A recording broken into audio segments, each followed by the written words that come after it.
Shumai and Prinhanda, how are you guys doing today? We are going to be going to check out the only lighthouse of its kind here in the UK, and it starts in Whiteford Sands car park, I believe. Last time I came here was to come to Cwm Ivy, which we will be going through, and it was free. But now they have they've got the parking system here, so I think it's £4 for 3 hours. It seems like I have gone the wrong way. I came here years and years and years ago, so I can't remember exactly which way, but I know it's not the right way. But we have found a hide. So this is where you can come and watch some birds. If you can see out there, you have a pretty nice view. And yeah, you can have a bunch of different birds coming through here. But basically, where I've parked is the right place, but I've taken the wrong turn in. So I'm trying to get, so this is Cwm Ivy. I need to basically walk through there to get to the beach, to get to the lighthouse. And I have no idea if you can access it from this side, but I don't know, I guess we'll try.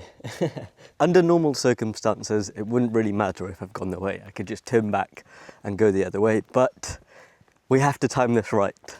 And if I turn back, I think I won't have enough time to make it across. So I'm gonna have to just fully send it on this route and hope that it leads me and takes me back around to Cwm Ivy.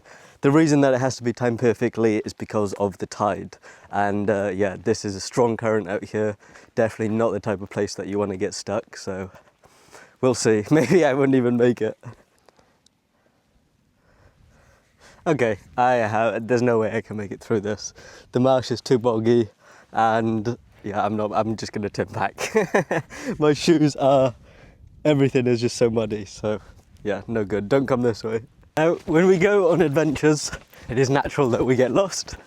And yeah, I'm just gonna try and redirect myself as fast as possible so I can make it to this lighthouse. So I went down the walk path, which is down the cafe by there. What you want to do, follow the road along on the left, walk past the houses, and this is the correct gate. So now the walk officially starts.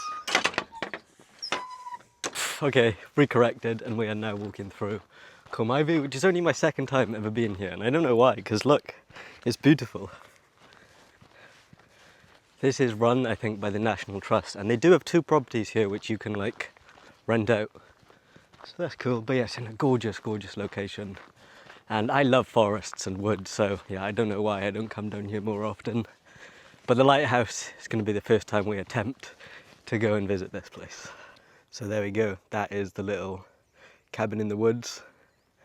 You can see a little poster for it right there, yeah, it looks like a nice little spot. No idea how much it is to rent that type of thing, and I know it's probably not for everyone to stay in the woods, but it's very peaceful here. The only sound you have really are birds, and the sight that you have is mostly like horses out on the marsh. So we have right here some of them horses that I was talking about, and you can't get lost. All you do, walk straight all the way down through Cwm Ivy. Hello!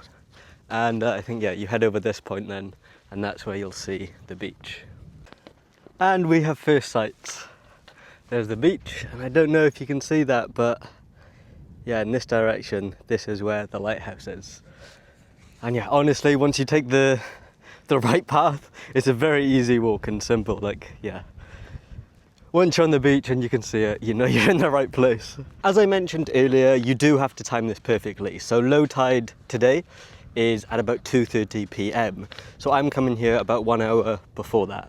And yeah, you should be okay then to walk straight across as I'm doing right now. You can also, you know, of course, walk around and down, but I'm just going straight across. So the once elusive lighthouse is now in sight. There it is. So I have come from Cwm Ivy, which is over here, then Whiteford Sands, and you just walk straight across and you can see it right in front of us. Now, the reason that this is special, or you have some jets flying over now. Yeah, but the reason that this is special and unique is because this is the last cast iron lighthouse in the entire UK.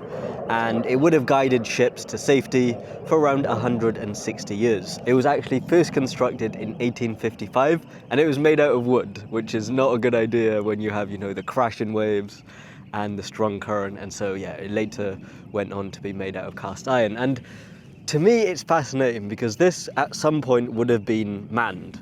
So there would have been a lighthouse keeper, which to me is not romantic, but it's a nice job. It's a nice idea of a job. There's something special about it, you know, that they would have been these navigators of the ocean. They would have been the reason that ships got to safety.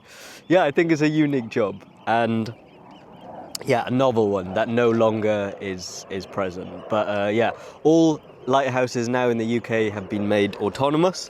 This one also was made autonomous before being decommissioned in 1921. And yeah, so this has been sitting here now for around 100 years, just as a landmark, a piece of history. Yeah, a remnant of a past which is no longer here. But very cool to come and check this place out. I'll get up closer to get some nice shots of it. Unfortunately, I don't have a drone, so we can't get some aerial shots or anything like that. But yeah, just look how nice it is here. Very nice and peaceful. We have Llanelli over there, Buryport, I think. And then, yeah, Swansea's down this way. But yeah, like I said, really nice to come out and check this place. Check this place out.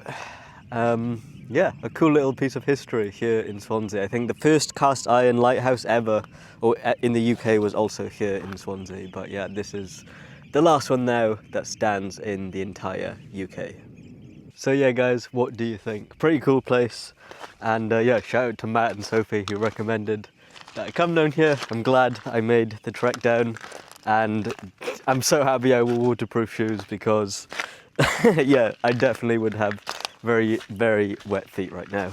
Okay, I think I'm gonna wrap the video up there. A little bit of a short one today, but very cool to go and see that lighthouse right there. And yeah, now that we're coming into the winter months, I know that it can be tempting to just stay indoors. But for me personally, I know, you know, it's not a sunny day today, a little bit overcast, but I know that getting out, having a little adventure, and just being outdoors is good for me. So I'm going to continue to do it as much as I can. When the rain is not here, I will continue to be going on little adventures, little expeditions, maybe more camping before it gets to sub-zero temperatures. Yeah, we'll see. But yeah, thank you for watching. I hope you have enjoyed this one. And yeah, maybe if you've never been here, come check it out. But yeah, thank you for watching as always, and I'll catch you in the next one.